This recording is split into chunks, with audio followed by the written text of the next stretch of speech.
ನಿಮ್ಮ ಹಳೆಯ ಚಿನ್ನದ ಒಡವೆನ ಅಧಿಕ ಬೆಲೆಗೆ ಮಾರಬೇಕೆ? ಆಟಿಕಾಗೆ ಕಾಲ್ ಮಾಡಿ 8880 Attica gold company. Bidadi township ವಿಚಾರಕ್ಕೆ ಸಂಬಂಧಪಟ್ಟಂತೆ ಸಾಕಷ್ಟು ಜನ ರೈತರು ನಾವು ಭೂಮಿ ಕೊಡೋದಿಲ್ಲ ಅಂತ ಹೇಳಿ ಒಂದು ಬಳಗ, ನಾವು ಭೂಮಿ ಕೊಡೋದಕ್ಕೆ ರೆಡಿ ಆಗಿದ್ದೀವಿ ಅಂತ ಹೇಳಿ ಇನ್ನೊಂದು ಬಳಗ. ಸೊ ನನ್ನ ಜೊತೆಗೆ ಈಗ ಭೂಮಿ ಕೊಡೋದಕ್ಕೆ ಒಪ್ಪಿಗೆ ಸೂಚಿಸಿರುವಂಥ ರೈತರ ಒಂದು ಗುಂಪಿದೆ. ಸೊ ಅವರನ್ನು ನಾನು ಮಾತನಾಡಿಸ್ತಾ ಹೋಗ್ತೀನಿ. ಯಾವ ಕಾರಣಕ್ಕೆ ಅವರು ಭೂಮಿ ಕೊಡೋದಕ್ಕೆ ಒಪ್ಕೊಂಡಿದ್ದಾರೆ, ಅವ್ರು ಯಾಕೆ ಒಪ್ಕೊಳ್ತಾ ಇಲ್ಲ, ಇದೆಲ್ಲದರ ಬಗ್ಗೆ. ಸರ್ ನಮಸ್ಕಾರ. ಸಾಕಷ್ಟು ಜನ ವಿರೋಧ ವ್ಯಕ್ತಪಡಿಸ್ತಾ ಇದ್ದಾರೆ ನಾವು ಭೂಮಿ ಕೊಡಲ್ಲ ಅಂತ ಹೇಳಿ, ನೀವು ಕೊಡ್ತೀವಿ ಅಂತ ಇದ್ದೀರಿ, ಯಾಕೆ? ಸರ್ ಇದು 2006ರಲ್ಲಿ ಕುಮಾರಸ್ವಾಮಿ ಅವ್ರು ಮಾಡಿದ್ದು. ಇದು ಅವ್ರ ಕನ್ಸನ್ ಕೂಸು. ಅವ್ರ ಕನ್ಸನ್ ಕೂಸಿನ ಏನು ಮಾಡಿದ್ದಾರೆ ಅಂದರೆ ತಗೊಂಡೋಗಿ ತಿಪ್ಪೆಗೆ ಹಾಕ್ಬಿಟ್ಟಿದ್ದಾರೆ. ಅದನ್ನು ಪೋಷಣೆ ಮಾಡೋರು ಯಾರು ಇರಲಿಲ್ಲ. ಈಗ ಪೋಷಣೆ ಮಾಡೋಕ್ಕೆ ಅಂತ ಡಿ ಕೆ ಶಿವಕುಮಾರ್ ಬಂದಿದ್ದಾರೆ. ಅವ್ರು ಪ್ರಾಜೆಕ್ಟ್ ಮಾಡ್ತಿದ್ದಾರೆ. ಪ್ರಾಜೆಕ್ಟ್ ನಮಗೂ ಇಷ್ಟ ಆಗಿದೆ. ನಾವಿದ್ರೆ ಪಾಲ್ದಾರಿಕೆ ಮಾಡ್ತಾ ಇದ್ದೀವಿ. ನಾವು ಜಮೀನು ಮಾರ್ತಾ ಇಲ್ಲ. ನಾವು ಜಮೀನು ಮಾರ್ತೀವಿ ಅಂದಾಗ ನಮ್ಗೆ ತಪ್ಪಾಗುತ್ತೆ. ನಾವು ಪಾಲ್ದಾರಿಕೆ ಮಾಡಿದಾಗ ನಮಗೆ 50% ಕೊಡ್ತಾರೆ. ಇದೇ ಕುಮಾರಸ್ವಾಮಿ ಅವ್ರು 40% ಕೊಡ್ತೀನಿ ಅಂತ ಅಂದಾಗ ಕೇಕೆ ಹೊಡೆದ್ರು, ಸಿಳ್ಳೆ ಹೊಡೆದ್ರು ಅಲ್ವಾ? ಆ ಜನಗಳಿಗೆ ಇವತ್ತು ಬುದ್ಧಿ ಇಲ್ವಾ? ಇವತ್ತು 5% ದೊಡ್ಡದಾ 40% ದೊಡ್ಡದಾ?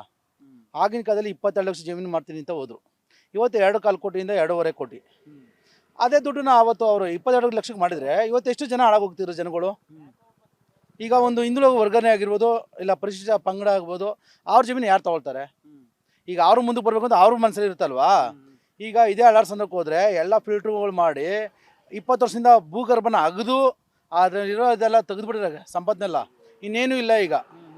ಈಗ ಆ ಥರ ಎಲ್ಲ ಮಾಡಿದ್ಮೇಲೆ ಅವರು KDBಗೆ ಒಮ್ಮರ್ ಚಿಲ್ಲರೆ ಎಕರೆ ಅಕ್ವೈರ್ ಮಾಡಿದ್ರು. ಆ ಒಮ್ಮರ್ ಚಿಲ್ಲರೆ ಅಕ್ವೈರ್ ಮಾಡಿದಾಗ ಈ ರೈತರುಗಳು ಎಲ್ಲಿ ಹೋಗಿದ್ರು ಇವರು? ಆವಾಗ ರೈತರು ಇರಲಿಲ್ಲ ಯಾರು. ಅವಾಗ ಇದೇ ಯಡಿಯೂರಪ್ಪನ ಸರ್ಕಾರ 2009ರಲ್ಲಿ ಮಾಡಿದ್ದನ್ನ KDB ಅಕ್ವರೇಷನ್. ಈಗ ಇನ್ನೂ ಅದು ಹಿಂಗೆ ಪೆಂಡಿಂಗ್ ಇದೆ ಸ್ವಲ್ಪ. ಅಲ್ಲ, ಅವರೆಲ್ಲ ಬಿಟ್ಟಿದ್ದಾರೆ, ಕುಮಾರಸ್ವಾಮಿ ಅವರು ಬಿಟ್ಟಿದ್ದಾರೆ. ಈಗ ಡಿ ಕೆ ಶಿವಕುಮಾರ್ ಯಾಕೆ ಹಠ ಹಿಡಿದಿದ್ದಾರೆ? ಸರ್ ಕುಮಾರಸ್ವಾಮಿ ಅವ್ರು ಬಿಟ್ಟಿದ್ದಾರೆ ಅಂತ ಎಲ್ಲಿ ತೋರಿಸಿದ್ರು? ಅಲ್ಲಿ ಕುಮಾರಸ್ವಾಮಿ ಕೈ ಬಿಟ್ಟರು. ನನ್ನ ಕೈಲಿ ಮಾಡೋಕ್ಕಾಗಲ್ಲ ಕೈ ಬಿಟ್ಟಿದ್ದಾರೆ ಅಷ್ಟೇ ಹೊರತು ಈ ಪ್ರಾಜೆಕ್ಟ್ನ ಹಿಂದೆ ತಗೊಂಡಿಲ್ಲ ಅವರು. ರೆಡ್ ಝೋನ್ ಏನಕ್ಕೆ ಮಾಡ್ಬಿಟ್ರು ಅವರು? ನಮ್ಮ ಹತ್ರ ದಾಖಲಾತಿ ಇದೆ ಸರ್. ನಮ್ಮ ಹತ್ರ 2009ರಲ್ಲಿ ಇವರು ನಾನು ಕೊಟ್ಟಿನ ಇವರು ಯಾರನ್ನ ಕೇಳಿ ಹಾಕ್ಸ್ಕೊಂಡ್ರು ಇವ್ರ ಅಕೌಂಟ್ಗೆ. ಇವ್ರಿಗೆ ಹಾಕ್ಸ್ಕೊಂಡು ಮತ್ತೆ ರಿಟರ್ನ್ ಮಾಡಿದ್ರಲ್ಲ ಇವರು. ಯಾರನ್ನ ಕೇಳಿ ರಿಟರ್ನ್ ಮಾಡಿದ್ರು ಇವರು? ಆಗಿನ ಒಂದು ಕಾಲದಲ್ಲಿ ಇವರು ಈ ಥರ ಮಾಡಿರಲಿಲ್ಲ ಅಂದರೆ ಇವತ್ತು ನಮಗೆ ಇಂಡಸ್ ಏರಿಯಾ ಇದು ಪೂರ್ವದಲ್ಲೂ ಇದೆ, ಪಶ್ಚಿಮದಲ್ಲಿ ಟೊಯೋಟೋದೇ ಇದೆ. ಈಗ ನಾವು ವ್ಯವಸಾಯ ಮಾಡ್ತೀನಿ ಅಂತ ಹೋದರೆ ಆಳುಗಳು ಸಿಗಲ್ಲ.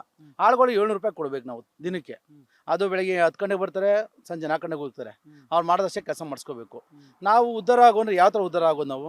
ಸರ್ 1 ಎಕರೆ ಇದೆಯೋ 2 ಎಕರೆ ಇದೆಯೋ, ನಾವು ರಾಜರಾಗಿ ನಮ್ಮ ಹೊಲದಲ್ಲಿ ಬೆಳ್ಕೊಂಡು ನಾವು ತಿಂತೀವಿ, ಇನ್ನೊಬ್ರು ಹೇಳ್ದಂಗೆ ಯಾಕೆ ಕೇಳಬೇಕು ಅಂತ ಆ ರೈತರು ಹೇಳ್ತಾ ಇದ್ದಾರೆ. ಹೌದು ಸರ್. ಈಗ ರಾಜರಂಗೆ ಇರೋಣ, ನಾವು ರಾಜರಂಗೆ ಇದ್ದೀವಿ ನಾವು. ಈಗ ನಾವು ಕಾಂಪನ್ಸೇಷನ್ ತಗೊಳ್ತಾರೆ, ನಾವು ದುಡ್ಡು ತಗೋತಲ್ಲ. ನಾವು ತಗೊಳ್ತಾರೆ ಅವ್ರ ಜೊತೆ ಪಾರ್ಟ್ನರ್ಶಿಪ್ ಆಗ್ತಾ ಇದೀವಿ. ಈಗ ಅಭಿವೃದ್ಧಿ ಆದ್ಮೇಲೆ ನಮ್ಮ ಪಾರ್ಟ್ನರ್ಶಿಪ್ ಅಂದ್ರೆ ಯಾವ ತರ ಪಾರ್ಟ್ನರ್ಶಿಪ್? 50-50 ರೇಷಿಯೋ ಕೊಡ್ತಾರಲ್ಲ ಸರ್ ನಮಗೆ. ಸೈಟು ಪಾಲ್ದಾರಿಕೆ ಮಾಡ್ತಾ ಇದ್ದೀರಾ ನಮಗೆ. ನಾವು ಪಾರ್ಟ್ನರ್ ಅಂದರೆ ಅವ್ರ ಜೊತೆ ಪಾರ್ಟ್ನರ್ ಆಗ್ತಿಲ್ಲ ನಾವು. ಭೂಮಿಯವ್ರ ಜೊತೆ ಪಾರ್ಟ್ನರ್ ಆಗ್ತಿದ್ವಿ. ನಮ್ಮ ಭೂಮಿಲಿ ನಾವು ಪಾರ್ಟ್ನರ್ ಆಗ್ತಾ ಇದ್ದೀವಿ. ನಮ್ಮ ಭೂಮಿ ಕಳ್ಕೊತಲ್ಲ ನಾವು. ನಮ್ಮ ಭೂಮಿನ ಡೆವಲಪ್ಮೆಂಟ್ ಮಾಡಿ ನಮ್ಮದು ಒಂದು ಜಾಗನ ಒಂದು ಕನ್ವರ್ಷನ್ ಲ್ಯಾಂಡ್ ಅಂತ ಮಾಡಿ ಕೊಡ್ತಾ ಇದ್ರು ನಮ್ಗೆ. ಈಗ ಅದಕ್ಕೆ ರೆಡ್ ಝೋನ್ ತೆಗಿತಿದ್ರೆ ಈಗ ನಮಗೆ ರೆಡ್ ಝೋನ್ ಅಂತ ತೆಗಿದ್ರೆ ಯಾರೇ ತೆಗಿಲಿ ಸರ್, ನಾವು ಅವ್ರು ಸಪೋರ್ಟ್ ಮಾಡ್ತೀವಿ. ರೆಡ್ ಝೋನ್ ತೆಗಿಸ್ತಾರ ಅವರು? ಆಗುತ್ತಾ? ಈಗ ಒಂದು ಏನೋ ಒಂದು ಡೆವಲಪ್ಮೆಂಟ್ಗೆ ಅಂತ ಹೋದರೆ ಈಗ ಇದೇ ಕುಮಾರಸ್ವಾಮಿ ಅವರು 500 ಎಕರೆ ಜಮೀನು ಕೊಡಿಸಿ ನಮ್ಗೆ ಮಂಡ್ಯದಲ್ಲಿ ಅಂತ ಹೇಳ್ತಿದ್ರೆ, ಆ 500 ಎಕರೆ ಜಮೀನು ರೈತರಿಗೆ ಹೋಗುತ್ತಾ ಇಲ್ಲ ಅವ್ರದ್ದು ಹೋಗುತ್ತಾ? ಅಲ್ಲಿ ರೈತರನ್ನ ನೀವು ಒಕ್ಲೆಪ್ಸಲ್ವಾ? ಇಲ್ಲಿ ಮಾತ್ರ ಒಕ್ಲೆಪ್ಸ್ತಾರ? ನಿಮ್ಮ ಈ ಬೂಡಾಟಕ್ಕೆ ಮಾತುಗಳನ್ನೆಲ್ಲ ಬಿಟ್ಬಿಡಿ ನೀವು. ಕುಮಾರಸ್ವಾಮಿ ಅವರು ಏನಿದೆ ಅದನ್ನ ಯಾರೋ ನಿರಂತರ ಅಂದಂಗೆ ಜನಗಳಿಗೆ ಒಂದು ನೇರ ಸಂದೇಶ ಕೊಡಿ ನೀವು. ಯಾಕೆ ಎಲ್ಲರೂ ದಾರಿ ತಪ್ಪಿಸಿದ್ರಾ? ನೀವು ಒಂದು ಎಲೆಕ್ಷನ್ ಕ್ಯಾಂಪೇನ್ ಮಾಡಬೇಕು ಅಂದರೆ ಈ ರೀತಿ ಎಲ್ಲ ಮಾಡೋದು. ಎಲೆಕ್ಷನ್ ಬಂದಾಗ ಕ್ಯಾಂಪೇನ್ ಮಾಡಿ ನೀವು ರೈತ ಪರ ಎಲ್ಲಿದ್ದೀರ ನೀವು? ನಮ್ಮ ಕ್ವಶನ್ ಇದು ಸರ್ ಅವ್ರಿಗೆ, ಕುಮಾರಸ್ವಾಮಿ ಅವ್ರಿಗೆ. ಇವ್ರು 2009ರಲ್ಲಿ ನಮ್ಮ ಕೈಲಿ ಮಾಡೋಕ್ಕಾಗಲ್ಲ ಅಂತ ವಾಪಸ್ ಕೊಟ್ಟ ಅವ್ರ ದುಡ್ಡನ್ನ ನೀವು ಈ ಝೋನ್ನ ರೆಡ್ ಝೋನ್ ಅಂತ ಮಾಡಿದ್ರಲ್ಲ ನೀವು, ಅವಾಗ ನಿಮ್ಗೆ ಬುದ್ಧಿ ಇರಲಿಲ್ವಾ? ಮತ್ತೆ 2018ರಲ್ಲಿ ನೀವು ಬಂದ್ರಿ, ನೀವು KDBಗೆ ನಾವು ಅಕ್ವಿಷನ್ ಮಾಡ್ತೀವಿ ಅಂತ ಬಂದ್ರಲ್ಲ, ಆಗ ನಿಮ್ದು ಎಲ್ಲೋಗಿ ಸರ್ ಬುದ್ಧಿ ನಿಮಗೆ? ನಿಮ್ಗೆ ಅಡ್ಡ ಹಾಕೊಂಡು ಕೇಳಿದ್ವಲ್ಲ ನಾವು, ಸರ್ ಇದನ್ನೇನೋ ಮಾಡಿ ಕ್ಯಾನ್ಸಲ್ ಮಾಡಿದ್ದಕ್ಕೆ ಇದು ನಾನು ಕನ್ಸನ್ ಕೂಸ್ ನಾನು ಮಾಡೇ ಮಾಡ್ತೀನಿ ಅಂತ ಅಂದ್ರಿ. ಆವಾಗ ಜನಗಳೆಲ್ಲ ಶಿಲ್ಲೆ ಕೇಕೆ ಅವಾಗೂ ಹೊಡಿತಾರೆ. ನಮ್ಮ ಜನಗಳು ಬುದ್ಧಿವಂತರ ದಡ್ರ. ಇಲ್ಲೆಲ್ಲ ಮಾಡ್ತಿರೋ ರಾಜಕೀಯ ಪಿತೂರಿ ಹೊರತು ಇನ್ಯಾವುದೇ ಕಾರಣಕ್ಕೂ ಯಾವ ವ್ಯಕ್ತಿನೂ ನಾನು ಡೆವಲಪ್ಮೆಂಟ್ಗೆ ಭೂಮಿ ಕೊಡಲ್ಲ ಅಂತನಲ್ಲ. ಈಗ ಒಂದು ಸರ್ಕಾರಿ ಸ್ಕೂಲಲ್ಲಿ ಎಷ್ಟು ಜನ ಓದಿಸ್ತಿರೋ ಮಕ್ಕಳನ್ನ ಇವರು? ನನ್ನ ಮಕ್ಕಳು ಸಾಲಾದರೂ ಪರವಾಗಿಲ್ಲ, ನನ್ನ ಮಕ್ಕಳು ಇಂಟರ್ನ್ಯಾಷನಲ್ ಸ್ಕೂಲ್ ಓದಬೇಕು, ನ್ಯಾಷನಲ್ ಸ್ಕೂಲಲ್ಲಿ ಓದಬೇಕು ಅಂತ ಅಂತಾರೆ. ಎಷ್ಟಾಗುತ್ತೆ ಸರ್ ವರ್ಷಕ್ಕೆ? 3-4 ಲಕ್ಷ ಬೇಕು ಕಟ್ಟೋದಕ್ಕೆ. ಅವ್ರಿಗೆ ಎಲ್ಲಿಂದ ತಂದು ದುಡ್ಡು ತಂದು ಕಟ್ತಾರೆ ಅವರು? ಎಲ್ಲರಿಗೂ 1 ಎಕರೆ ದುಡಿತಾರೆ ಅವರು. 4 ಲಕ್ಷ ದುಡಿಯೋಕ್ಕಾಗುತ್ತೆ ಅವರು? ಹಾಗಂತ ಹೊಲ ಮಾರ್ಬೇಕಾ, ಗದ್ದೆ ಮಾರ್ಬೇಕಾ? ಮಾರಿಂದ ಹೇಳ್ತೀರ ಸರ್ ನಾವೇ ಥರದ್ದು ಅವ್ರು ಸರಿಸಮನಾಗಿ ನಾವು ಜೀವನ ಮಾಡಬೇಕು ಅಂದಾಗ ಏನು ಮಾಡ್ತೀರಾ ಸರ್ ನೀವು? ಡೆವಲಪ್ ಆಗೋದು ಬೇಡವಾ ನಾವು? ಡೆವಲಪ್ ಆಗದೆ ಹಿಂಗೆ ಇರ್ತೀರಾ? ರೆಡ್ ಝೋನ್ ಅಂತ ಇದ್ಕೊಂಡು ನಾವು ಹಿಂಗೆ ಇರಬೇಕಾ? ನಾವು ಡೆವಲಪ್ ಆಗೋದೇ ಬೇಡವಾಗಾರೆ ಅವ್ರ ರೀತಿ